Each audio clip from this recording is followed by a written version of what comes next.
నేను వెళ్ళేటప్పటికి అంబటి రాంబాబు అక్కడికి లేడు. నేను వెళ్ళి మొట్టమొదట నాకు కేటాయించిన సీట్లో కూర్చున్నా. ఆయన తర్వాత వచ్చాడు. ఆయన చూసుకోవాలి. ఆయన నా పక్కనకు వచ్చి కూర్చున్నప్పుడు నేను చూశాను. ఆయన నమస్కారం అన్నాడు. నమస్కారం సంస్కారంగా నమస్కారం అన్నాడు. అంతే మించి జరిగిందంటూ ఏమీ లేదు. తర్వాత వేదిక మీదకి వెళ్ళాం. మా వెనకాల ఆయన కూడా వచ్చాడు, నివాళులు అర్పించాడు. తర్వాత కొంతమంది మాట్లాడారు. తర్వాత నాకు అవకాశం ఇచ్చారు. నేను మాట్లాడేసి బయటకు వచ్చాను. అది జరిగింది. అంటే 2019-24 మధ్య మీరు ప్రాణాలు తగ్గించి పనిచేశారు పార్టీ కోసం. అధికారంలోకి వచ్చిన తర్వాత మీకు ఏమన్నా ప్రియారిటీ ఇవ్వట్లేదు అనుకుంటున్నారా? అది పార్టీ ఇష్టం అండి. పార్టీలో కొన్ని ఈక్వేషన్స్, కొన్ని ఇబ్బందులు ఉంటాయి. అది మా అధినేత చంద్రబాబు నాయుడు గారు డిసైడ్ చేస్తాడు ఎవరికి ప్రయారిటీ ఇవ్వాలన్నది. కొంతమందికి వస్తుంది, కొంతమంది తర్వాత వస్తుంది, కొంతమందికి రాదు. దాన్ని ఎవరు ఏం చేయలేరు కదా. అది పార్టీ ఏ నిర్ణయం తీసుకున్నా అందరం పార్టీలో ఉన్నప్పుడు పార్టీ అధినేత బాటని అనుసరించాలి. ఖచ్చితంగా అనుసరిస్తాం. కులానికి సంబంధించినటువంటి సభని రాజకీయ కోణంలోకి తీసుకెళ్లారు. ఎవరు తీసుకెళ్ళాలని అడుగుతున్నా. ఎవరు తీసుకెళ్ళాలి? సోషల్ మీడియా కొన్ని వ్యక్తులు, దుష్టశక్తులు తీసుకెళ్ళి తప్పితే ఎవరు తీసుకెళ్ళా. కాబట్టి అన్ని అవాస్తవాలు వక్రీకరించారనేది నేను అదే చెప్తా ఉన్నా. ఆ వక్రీకరణలో జరిగిన భాగంలో జరిగిన తప్పితే ఇది రాజకీయాలకి ఇంకో దానికి సంబంధం లేదు. ఓకే, థ్యాంక్ యూ అండి. ఇంకేముండదు, లేదంటే చెప్పు. ఇంకా నువ్వేనా ఉంటుంది,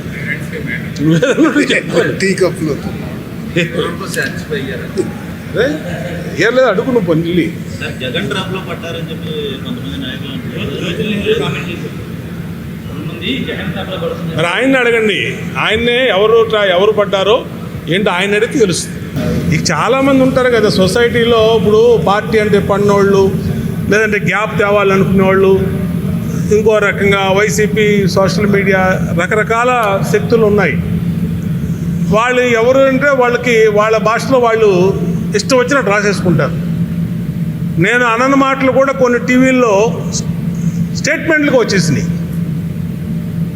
ఆ టీవీ పేర్లు చెప్పడం బాగోదు.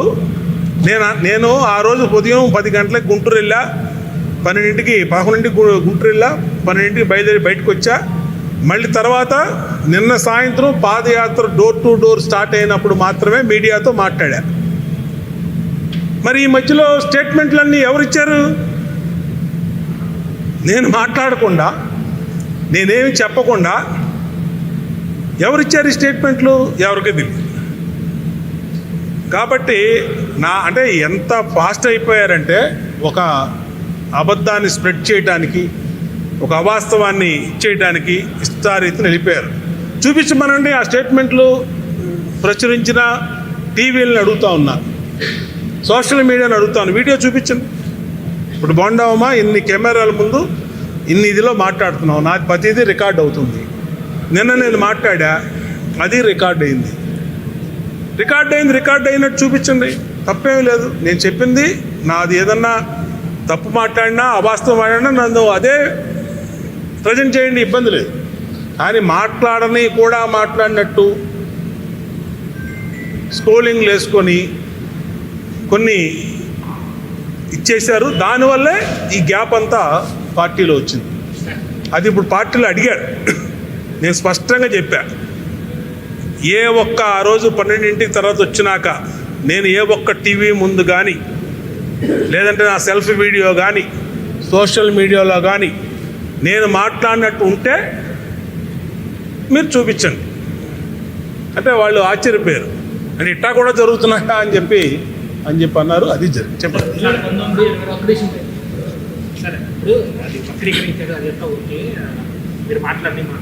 కానీ ఇక్కడ ఏంటంటే అటు అంబటి రాంబాబు అనే వ్యక్తి, అటు అధినేత చంద్రబాబును కేవలం పదజాలంతో దూషించుకోవాలి, క్యాడర్ ఆకర్షిస్తూ ఉంటారు.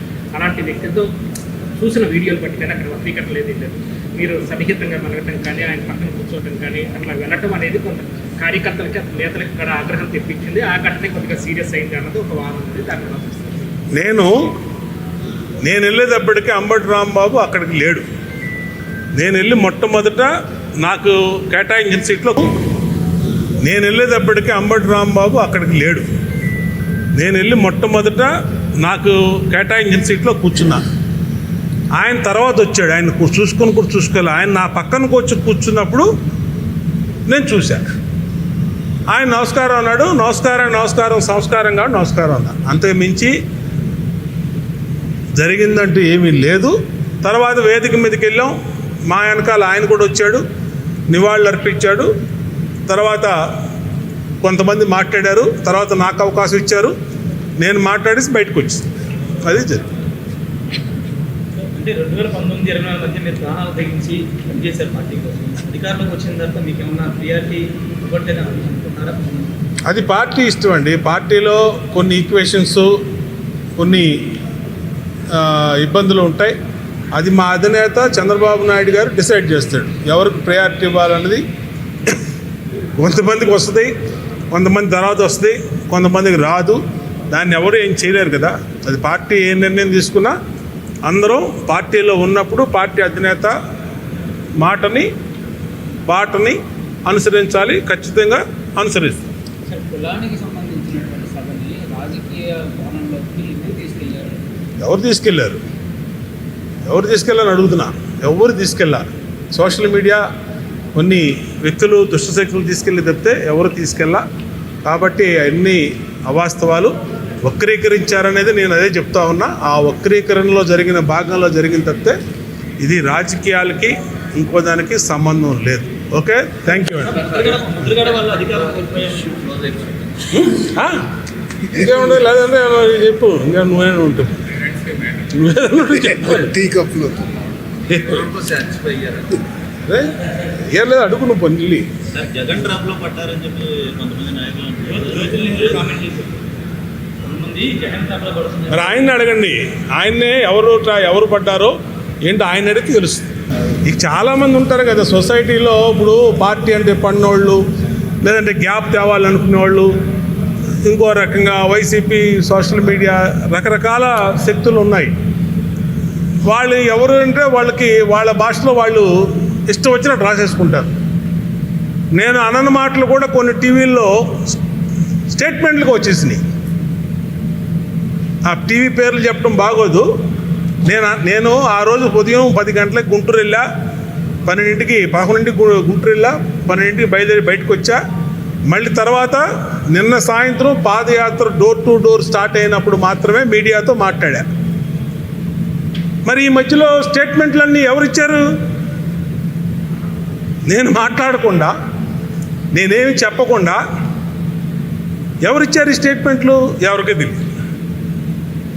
కాబట్టి అంటే ఎంత ఫాస్ట్ అయిపోయారంటే ఒక అబద్ధాన్ని స్ప్రెడ్ చేయడానికి, ఒక అవాస్తవాన్ని ఇచ్చేయడానికి ఇష్టారీతిని వెళ్ళిపోయారు. చూపించమనండి ఆ స్టేట్మెంట్లు ప్రచురించిన టీవీలను అడుగుతూ ఉన్నా, సోషల్ మీడియాని అడుగుతాను, వీడియో చూపించండి. ఇప్పుడు బాగుండవమ్మా, ఇన్ని కెమెరాల ముందు ఇన్ని ఇదిలో మాట్లాడుతున్నావు, నాది ప్రతిదీ రికార్డ్ అవుతుంది. నిన్న నేను మాట్లాడా, అది రికార్డ్ అయింది. రికార్డ్ అయినట్టు చూపించండి, తప్పేమీ లేదు. నేను చెప్పింది నాది ఏదన్నా తప్పు మాట్లాడినా, అవాస్తవం మాట్లాడినా నన్ను అదే ప్రజెంట్ చేయండి, ఇబ్బంది లేదు. కానీ మాట్లాడినట్టు స్క్రోలింగ్లు వేసుకొని కొన్ని ఇచ్చేశారు. దానివల్లే ఈ గ్యాప్ అంతా పార్టీలో వచ్చింది. అది ఇప్పుడు పార్టీలో అడిగాడు. నేను స్పష్టంగా చెప్పా, ఏ ఒక్క ఆ రోజు 12ంటికి తర్వాత వచ్చినాక నేను ఏ ఒక్క టీవీ ముందు కానీ, లేదంటే నా సెల్ఫీ వీడియో కానీ, సోషల్ మీడియాలో కానీ నేను మాట్లాడినట్టు ఉంటే మీరు చూపించండి అంటే వాళ్ళు ఆశ్చర్యపోయారు. అంటే ఇట్టా కూడా జరుగుతున్నాయా అని చెప్పి అన్నారు. అది చెప్పండి. సరే, ఇప్పుడు అది వక్రీకరించేది అదంతా ఓకే, మీరు మాట్లాడారు. కానీ ఇక్కడ ఏంటంటే అటు అంబటి రాంబాబు అనే వ్యక్తి, అటు అధినేత చంద్రబాబును తీవ్ర పదజాలంతో దూషించుకోవాలి, క్యాడర్ ఆకర్షిస్తూ ఉంటారు. అలాంటి వ్యక్తితో చూసిన వీడియోలు బట్టి కానీ అక్కడ వక్రీకరణ లేదు. మీరు సన్నిహితంగా మెలగటం కానీ, ఆయన పక్కన కూర్చోవటం కానీ, అట్లా వెళ్ళటం అనేది కొంత కార్యకర్తలకి, నేతలకి కూడా ఆగ్రహం తెప్పించింది. ఆ ఘటన కొద్దిగా సీరియస్ అయింది అన్నది ఒక వాదన ఉంది. దాన్ని నేను వెళ్ళేటప్పటికీ అంబటి రాంబాబు అక్కడికి లేడు. నేను వెళ్ళి మొట్టమొదట నాకు కేటాయించిన సీట్లో కూర్చున్నా.